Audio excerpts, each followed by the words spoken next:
प्यारे बच्चों नमस्कार। कैसे हैं आप सभी। उम्मीद करता हूं आप सभी स्वस्थ होंगे और आपके टर्म 1 की तैयारियां भी अच्छे से चल रही होगी। तो प्यारे बच्चों आज हम करेंगे चैप्टर नंबर 1 रियल नंबर्स का जो दूसरा क्वेश्चन आंसर एमसीक्यू सीरीज है वो हम करने जा रहे हैं। इससे पहले हमने पहला कर लिया है और समरी भी किया हुआ है चैप्टर नंबर 1 का। तो देखिए कुछ बढ़िया क्वेश्चंस हैं जो आपके टर्म 1 में आने की हम उम्मीद कर सकते हैं कि इस प्रकार के क्वेश्चन तो of course they are going to come in your term 1 examination.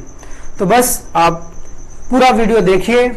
यहाँ पे हम लोग डिस्कस करने वाले हैं, will discuss at least 10 question, 10 to 11 question discuss करेंगे जो इंपॉर्टेंट हैं और टर्म 1 में आएंगे ही आएंगे।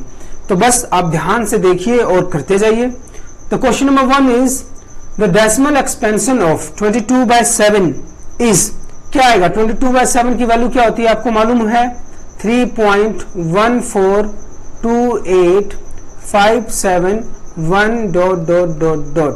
तो इसका मतलब क्या हुआ, ये डॉट लग गया तो इसका मतलब ये है कि ये नॉन टर्मिनेटिंग है and non repeating. So option number C is right.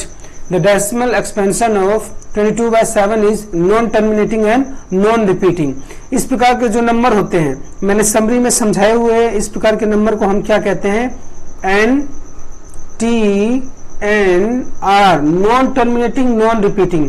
और इस प्रकार के नंबर को हम कहते हैं irrational number. Is that clear.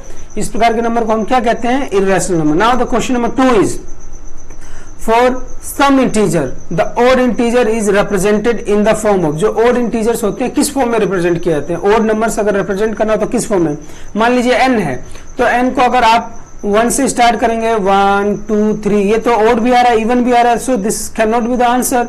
n+2 again एक मानिए, एक जोड़ेंगे तो इसमें odd भी आएगा और इवन भी आएगा। n को 2 मानेंगे तो 2 1 3 इज odd नंबर, 3 मानेंगे तो 4 इवन नंबर।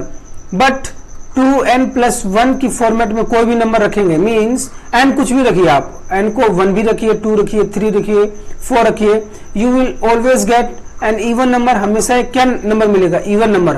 और इवन नंबर में जब आप एक ऐड करेंगे you will get the odd one. So option number C is the correct answer. Now third question, the HCF of 26 and 91। ये बहुत आसान है, आपके बेसिक्स सीखना है तो इस चैप्टर की समरी देखिए, लिंक में डिस्क्रिप्शन में मैंने दिया हुआ है। 26 का प्राइम फैक्टराइजेशन क्या होता है 2 into 13 एंड 91 का 13 into 7, यही होगा ना। 13 7 सार 91, 13 एंड 13 दूना 26।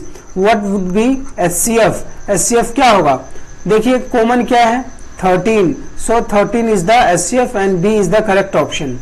Now the fourth question, which of the following is not irrational। इनमें से irrational कौन सा नहीं है। देखो ये तो rational irrational है, ठीक है, ये भी irrational है, ये भी irrational है, but this is not the irrational number because जब आप इसको solve करेंगे so it is given in the format of a plus b and a minus b। कितना होता है ये a square minus b square।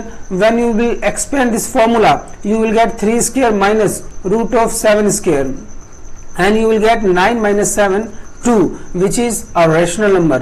now fifth question, the addition of a rational number and irrational number is equal to।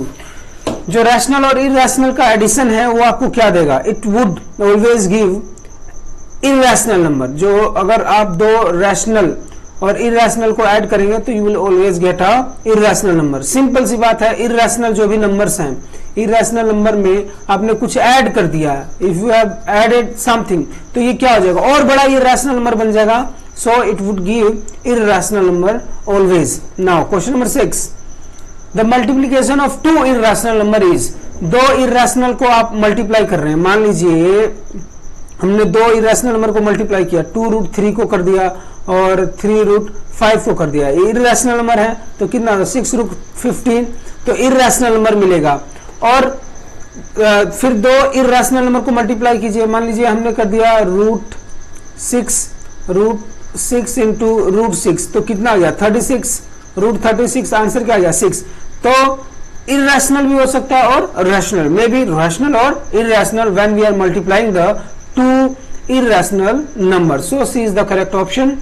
Now question number 7, the largest number that divides 70 and 1 to 5 which leaves the remainder 5 and 8. जब भी इस प्रकार का question है जो reminder छोड़ने की बात करें तो आप सबसे पहले उसमें से घटा दीजिए. 17 में से 5 घटाएंगे यू विल गेट 65 और इसमें से 8 घटाएंगे तो you will get 117. Now these are the two terms, ये दो टर्म आपके पास हैं. Just find out the largest number LCM. इसका क्या निकालेंगे आप? LCM निकालेंगे कि HCF निकालेंगे? जब भी लार्जेस्ट नंबर निकालने की बात कहता है तो we always find LCM of the, we always find HCF highest common factor. अब इसका जरा निकालिए. 65 का LCM क्या होगा, HCF क्या होगा? 65 13 इंटू 5 13 बचे 65 एंड 117 का क्या होगा? 117 का होता है 13 9 जा 13 इंटू 3 इंटू 3. अब इसका हमें क्या निकालना है? HCF. We have to find out the HCF. What would be the HCF? HCF would be 13 into 13. 13 दोनों में कॉमन है ना. 13 would be the answer of this question. So option number C is the correct option. Now 8th question, it is the same, leave it. Now question number 9, a rational number in its decimal expansion. ये आपको expansion दिया है. What would be the prime factorization of Q when the number expressed in P by Q form? जैसे ये दिया हुआ है, यहाँ अगर डेसिमल आप हटाएंगे तो नीचे कितनी जीरो आएंगी? 1 2 3 4. और इसका जरा आप निकालिए प्राइम फैक्टराइजेशन. प्राइम फैक्टराइजेशन अगर किसी भी नंबर के पीछे जीरो दिया हुआ है तो हमेशा क्या आएगा? या तो 2 या 5 का मल्टीपल आएगा. So D is the correct option. समझ में आ गई बात? इस प्रकार के जो नंबर होते हैं उनको टर्मिनेटिंग नंबर्स कहते हैं. Right the answer in the comment box. यदि आपने वीडियो देखी है और ध्यान से समझा है तो find the list number that is divisible by all the numbers from 1 to 100. List number निकालना है. लिस्ट नंबर में आपको क्या निकालना होगा? LCM. You have to find out the LCM and from where to where 1 to 10, 1 से लेकर 10 तक. मीन्स आप सबका पहले तो प्राइम फैक्टराइजेशन निकाल लीजिए. 1 2 3 4 5 6 7 8 9 and 10. Find out the prime factorization all the numbers and take the LCM और मुझे कमेंट बॉक्स में लिख के बताइए. तो प्यारे बच्चों, मुझे उम्मीद है कि 7 से 8 मिनट में हमने कितने प्यारे प्यारे 10 क्वेश्चंस किए हुए हैं. और ये क्वेश्चंस आपके term 1 examination point of view से देखा जाए तो बहुत ज्यादा इंपॉर्टेंट है. तो dear students, do all these questions and share to your friends also. और समरी देखिए चैप्टर की और वीडियो नंबर 1 जिसमें बहुत प्यारे प्यारे क्वेश्चंस वहां पे भी हमने किया हुआ है. टिल देन टेक केयर और पढ़ते रहिए. नमस्कार.